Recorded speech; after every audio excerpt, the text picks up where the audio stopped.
They seated me by the kitchen doors at my own sister's wedding guests, whispering that I looked like staff. None of them knew the truth that every chandelier above their heads and every bottle of champagne on ice was there because of me. I was the one who signed every contract, the one who held the switch to end it all. So when I sent one short text, the music died, the lights dimmed, and the entire hall froze. I walked into the Grand Meridian Hotel in Dallas with my shoulders squared and my breath steady. The ballroom glittered with chandeliers and the hum of 200 guests already buzzing with champagne. Couples greeted each other warmly, cousins waved across the room, old family friends clasped hands like no time had passed. I searched for one pair of eyes that might meet mine. None did. At the reception table, a young woman in a black blazer glanced at her clipboard and said flatly, "Table 19 back by the service doors." No smile, no place card with my name, just a hand gesture pointing me toward the far end of the room. My heels clicked against the polished floor as I passed clusters of relatives who did not bother to acknowledge me. When I reached the table, the truth was obvious. The cloth was wrinkled. The forks mismatched. A faint draft from the kitchen doors carried the smell of garlic bread and grease. Two waiters leaned on the wall nearby, laughing quietly, and one of them looked startled when I sat down, as though I had stolen his break spot. From my chair, I had a perfect view of the head table.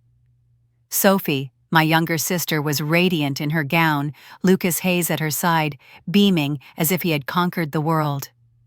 Their table sparkled with orchids, golden chargers, and towers of champagne flutes. The contrast burned into my chest. My father Charles sat tall in his suit, eyes fixed anywhere but on me. My mother Margaret leaned toward Sophie, adjusting her veil, then looked across the room at me.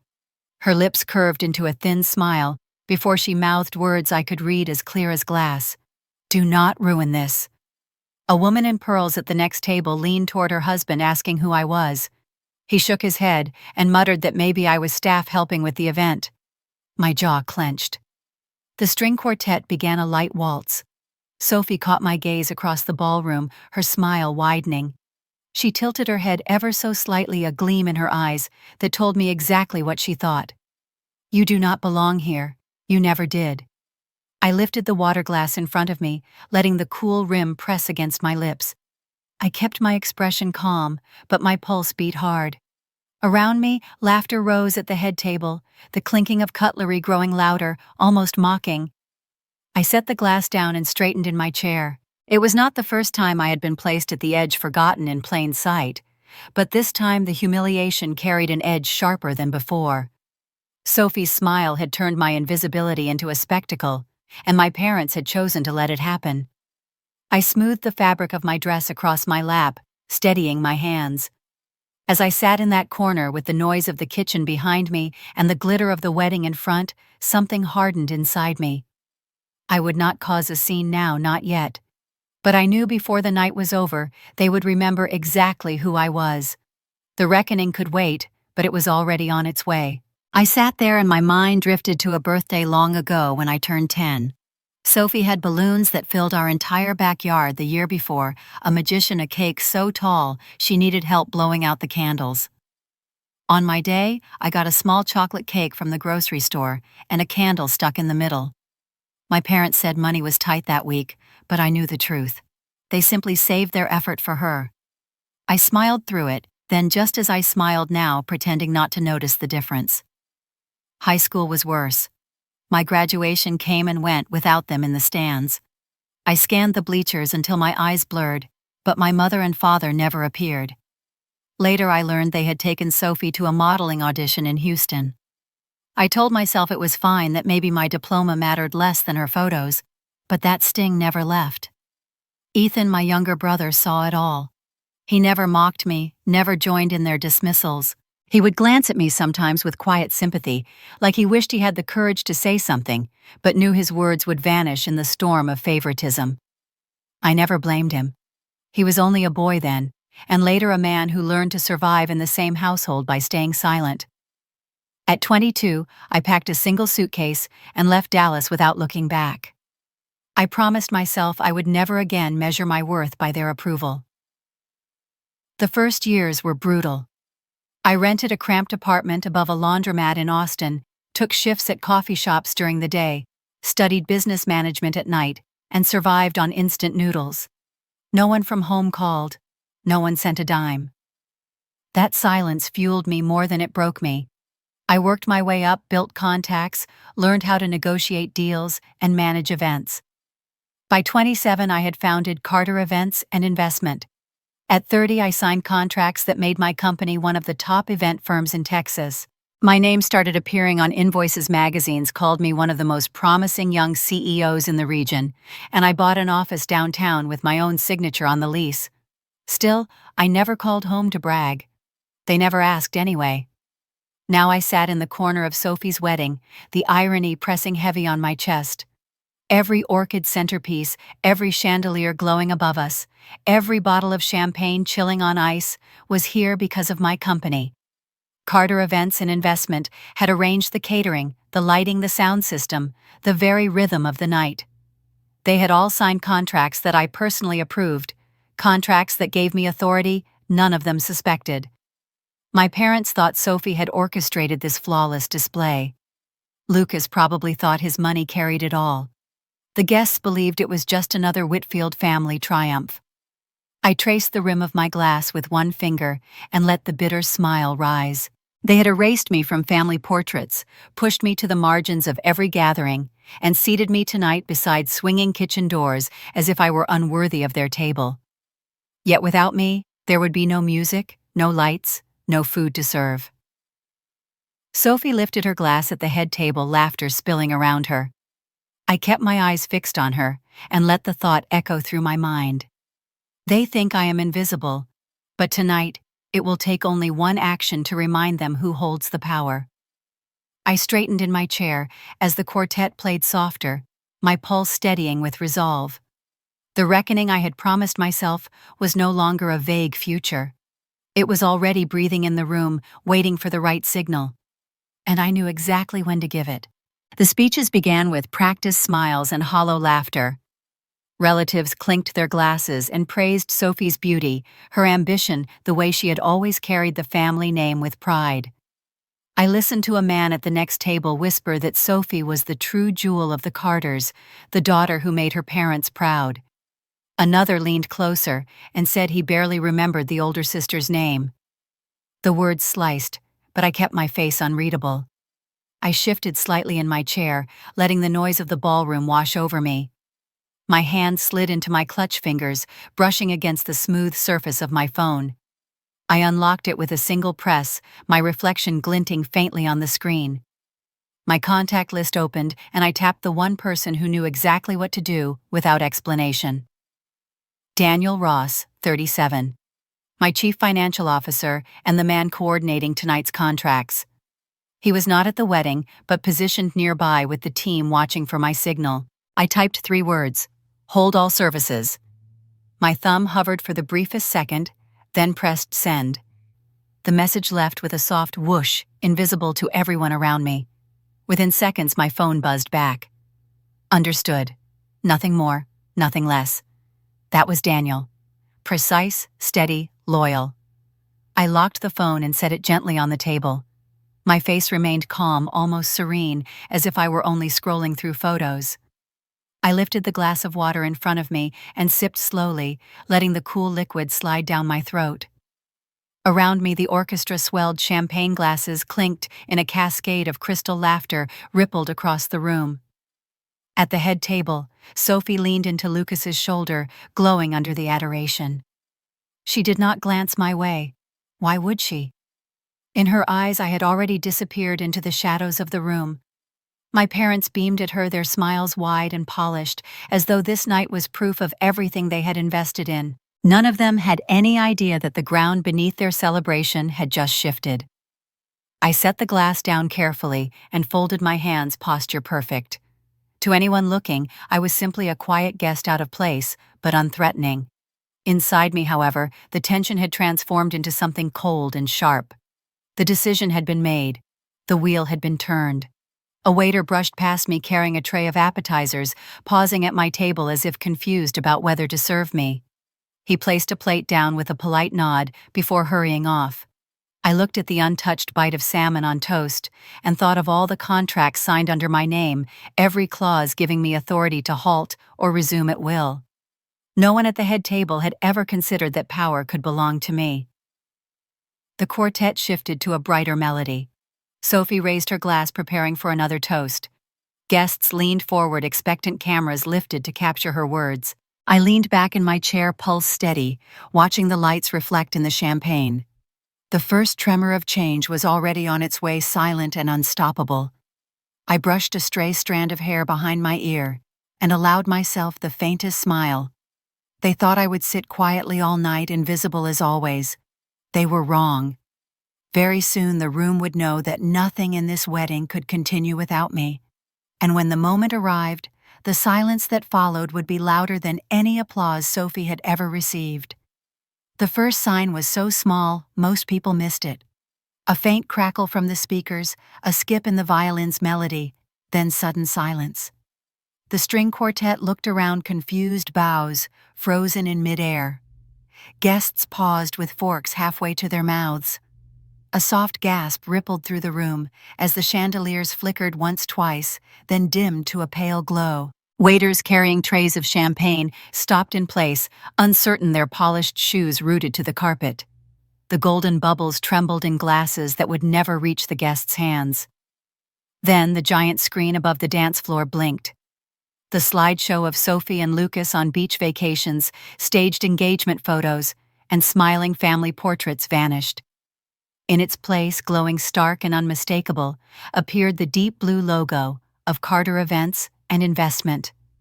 My company, my name. The silence stretched into a low tide of whispers. People leaned across tables, their voices sharp and nervous. Did something break? Was this part of the show? Sophie's face drained of color as she turned toward the screen, her hand tightening on her bouquet until petals snapped. Lucas shifted uncomfortably beside her, leaning to ask what was happening, his polished smile slipping for the first time all night. My parents looked stunned. My father's brow furrowed as he straightened in his chair, searching for someone to blame. My mother's lips tightened, her pearl necklace trembling against her collarbone. They did not look at me yet. Not until the wedding planner, pale and flustered, hurried across the room and crouched by my table. "Ms. Carter," she whispered urgently, "do you want us to restore the program?" The guests nearby turned their eyes, following the line of her gaze. It was the first time many of them realized I was not just another ignored relative shoved into the shadows. I sat with my hands folded neatly on the wrinkled tablecloth, my face calm, my pulse steady. I lifted my eyes to meet hers and allowed a small smile to curve my lips. I gave no answer. She swallowed hard, waiting, then straightened and backed away. The people around me stared openly now. I heard my name, whispered questions rising. At the head table, Sophie pushed back her chair slightly, half standing, as if she might march across the room, then froze when she realized how many guests were watching. Lucas leaned toward her, his voice carrying just enough for me to hear. "Is this some kind of presentation?" She shook her head quickly, her hands trembling. "I do not know, Lucas. I swear." I leaned back in my chair, savoring the moment. For years they had made me invisible, pushed me to corners, denied me a seat at the table. Now the entire ballroom had no choice but to look at me. The air grew thick, charged with unease. People waited for something to happen, anything to break the stillness. I reached for my glass of water again and took a measured sip, never breaking eye contact with Sophie. Her chest rose and fell rapidly, panic flickering in her eyes. My parents finally turned toward me, both at once, as if struck by the same realization. I set the glass down and let the smile linger. I did not need to speak yet. The silence was mine to control, and they all felt it pressing down.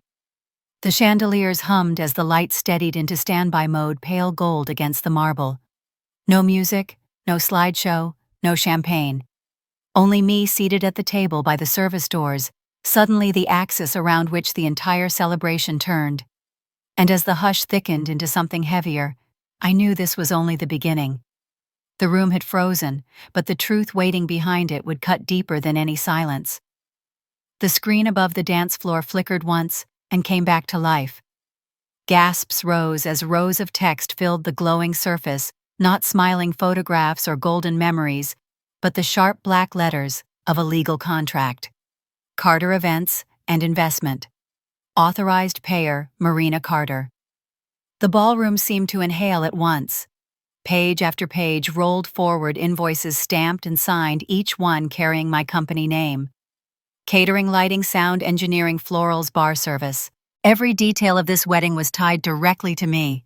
Then came the number, bold and undeniable, nearly $250,000. Guests leaned forward in their chairs, voices spilling into murmurs. "Did you see that? She paid for all of this." At the head table, Sophie sprang to her feet, her veil shaking with her movements. "Turn it off." Her voice cracked high and panicked, echoing across the microphone that had not been muted. Heads turned back and forth between her and the towering screen. The wedding planner stood, stiff eyes darting toward me. She opened her mouth to speak, then hesitated, lowering her head instead. She knew who had the authority. She knew whose signature held weight. I picked up my glass, the water still cool against my palm. I lifted it with deliberate calm and sipped as if nothing around me was unusual. When I set it back down, the sound of glass against wood cut through the murmurs. I let the pause stretch and then said softly, just enough for the nearest tables to hear. All it took was one text. The words spread like ripples. A hush swept over the room again, heavier this time. Sophie's eyes darted wildly, searching for control, but none came. Lucas sat frozen, his hand still gripping the stem of his glass, his jaw tight, as if he too was processing that the wedding he thought was his triumph belonged to someone else entirely. My parents were motionless. My father's face flushed red as he realized the truth he had ignored for years. My mother's lips pressed into a thin line, her eyes sharp with panic and disbelief. They looked at each other, but neither spoke, because there was nothing they could say that would erase the evidence glowing above the guests. The guests themselves shifted uncomfortably. Some stared at Sophie with pity, others with thinly veiled judgment. I could hear snippets of conversation carried on nervous whispers. "She never said her sister was the sponsor. Imagine treating her that way." The weight of gossip had already begun to settle, the kind of gossip that would linger long after the flowers wilted. Sophie slammed her hand on the table. "Stop this, Marina, you are ruining everything." Her voice cracked again, but I did not flinch. My eyes stayed steady, my face composed, my silence louder than her pleas. The planner wrung her hands but did not move. She waited like everyone else for my decision, and I gave none. I leaned back in my chair, crossing my legs with calm precision. The silence pressed down on the room, until even the chandeliers seemed to hum with tension. The logo remained bright on the screen, a constant reminder of who had made this night possible. I let Sophie's panic hang in the air. My words had already planted the seed. They would all remember that nothing about this wedding could exist without me, and the truth still waiting behind the curtain had more power than the numbers they had just seen. My father was the first to move. His chair screeched against the marble as he pushed back and strode toward me, his face flushed, and his voice carrying across the stunned crowd. "Are you trying to ruin this wedding?" His words cracked like a whip, meant to put me back in my place. I stood slowly, meeting his glare without flinching. "No, I am only exercising the rights that are mine." My mother was on her feet next, her hand clutching her pearl necklace as if she could hold her composure in place. "Do not embarrass this family, Marina. Sit down and stop this spectacle." Her voice was clipped, polished, the same voice she used whenever she reminded me of my failures as a child. Sophie's chair toppled behind her as she stumbled forward, her gown dragging across the carpet. Her eyes were wide-rimmed with tears. "Please, Marina, I only wanted one perfect day. Just one. Do not take this from me. This from—" Her voice trembled as she reached toward me with a shaking hand. I kept my eyes on hers, my voice even and cold. "All my life I have been treated as if I were invisible. Tonight I simply reminded you who actually holds the power." The words landed heavy, and for the first time, Sophie looked uncertain of her own footing. Guests leaned closer, trying to catch every syllable, their expressions shifting from confusion to fascination. Then a voice cut through the tension, quiet but steady. She is right. Every head turned toward the sound. Ethan, my younger brother, had risen from his seat. He rarely spoke in family matters, the boy who had survived by fading into the background. Now he stood tall, his dark suit slightly wrinkled, his hands clenched at his sides. I have seen it since we were kids, he continued, his voice gaining strength. Marina has always been treated like she did not matter, and we all knew it. The room gasped. My father spun toward him, anger flashing in his eyes. Ethan, sit down. This is not your place. But Ethan shook his head. It has always been her place. You just never let her claim it. My mother's lips parted, but no words came. Sophie looked between us, her tears spilling freely now. Lucas shifted uncomfortably, caught between defending his bride and absorbing the truth unraveling in front of him. I took a step closer to my father, my heels sharp against the floor. You asked if I meant to ruin this wedding. I did not. I only meant to show you that I cannot be erased anymore. The silence that followed was heavier than before. Guests who had whispered moments ago now sat frozen, watching a family unravel in public. The chandeliers glinted overhead, their light bouncing off silverware and glass, casting fractured patterns on faces twisted with tension. Ethan's words still hung in the air, and for the first time in years, I felt him standing with me instead of behind me. The balance of the room shifted. I was no longer the forgotten daughter sitting by the kitchen doors. I was the one holding the thread of the evening in my hands, and with every eye fixed on me, I knew the next move would decide how far this reckoning went. The silence begged to be broken, and the truth waiting in the wings had yet to be revealed. The first to react were the vendors. I saw the catering staff retreat through the swinging doors, trays in hand, their instructions already received from Daniel. The band members quietly set their instruments down, exchanging uncertain glances before slipping away to the side hall. Within minutes, the ballroom's rhythm collapsed. The chatter rose louder as guests shifted in their seats, restless, checking their phones, recording what they could. The silence of the screen lingered overhead, the logo gone now, leaving only a blank gray glow. 20 minutes passed like an eternity. Plates sat cold, glasses untouched. Guests whispered into each other's ears, some rising to leave. A couple near the back stood, gathered their coats, and slipped away without a word. Each exit was a cut across Sophie's perfect image. At the head table, Sophie's shoulders shook, mascara streaking down her cheeks. Her voice cracked in protest, begging someone, anyone, to fix this. Lucas's jaw was clenched, his face rigid with frustration. He barked at the planner, demanded explanations, but his words carried no weight because the authority was not his. The wedding planner approached me again, her hands clasped tightly in front of her. Ms. Carter, can we restore the services? Her voice trembled, eyes darting toward the restless crowd. I let the silence hang just long enough, then nodded once. Resume basic service, without add-ons. She blinked, unsure she had heard correctly, but I repeated calmly. No champagne toast, no slideshow, just the basics. She scurried off, relief on her face, and soon the staff filtered back into place. Plates of food began to move again, water glasses refilled, but the air never returned to celebration. The champagne remained corked, the music absent. The giant screen above the dance floor stayed muted and gray. Every missing element screamed louder than applause ever could. Guests leaned together, whispering, some pointing discreetly in my direction. Others recorded discreet clips on their phones, the blue light from their screens catching the edges of the room. I knew those videos would travel further than Sophie ever intended her wedding to be seen.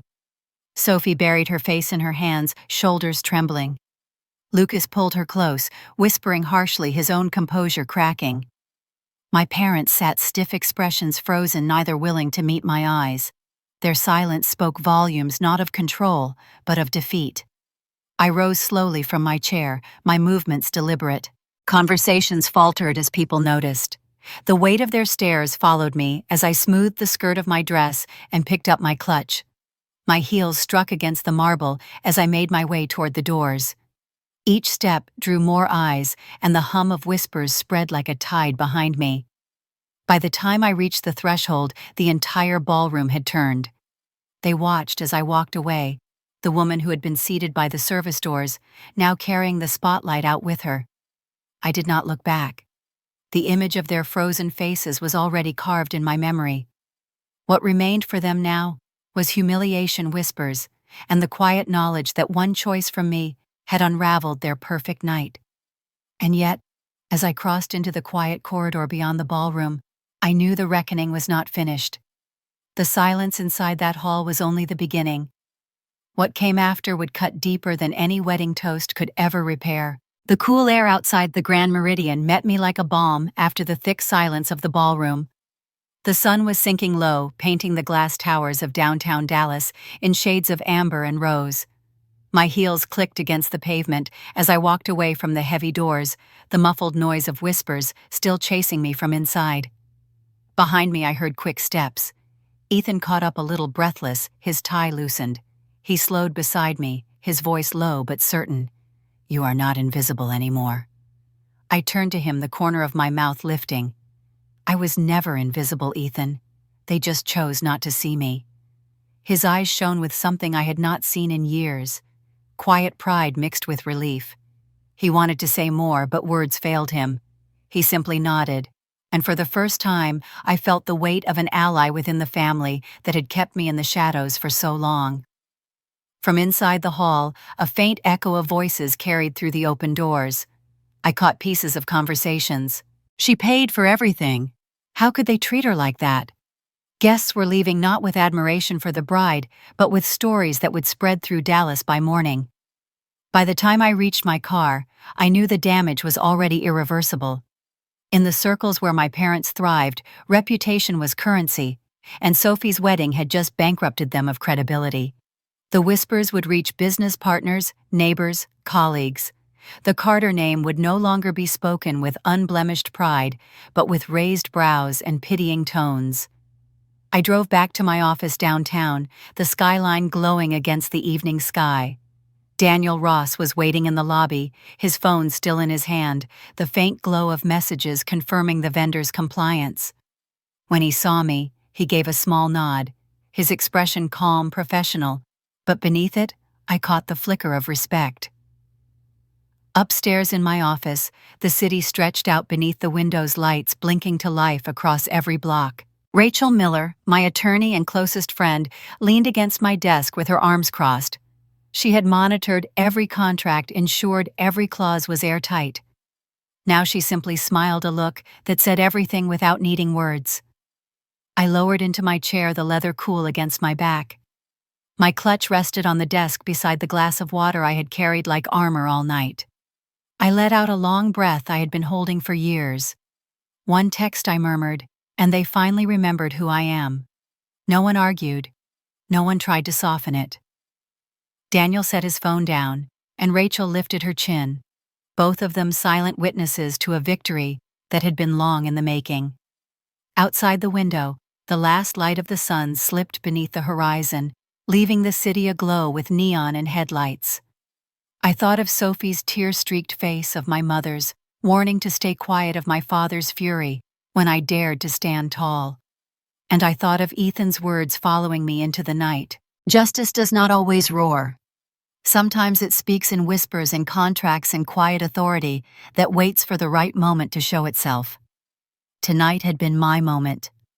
If you have ever been treated like you did not matter, if you have ever been pushed aside in your own family, tell me, what would you do if the chance finally came to draw the line? Would you stay silent, or would you make sure they never forgot you again?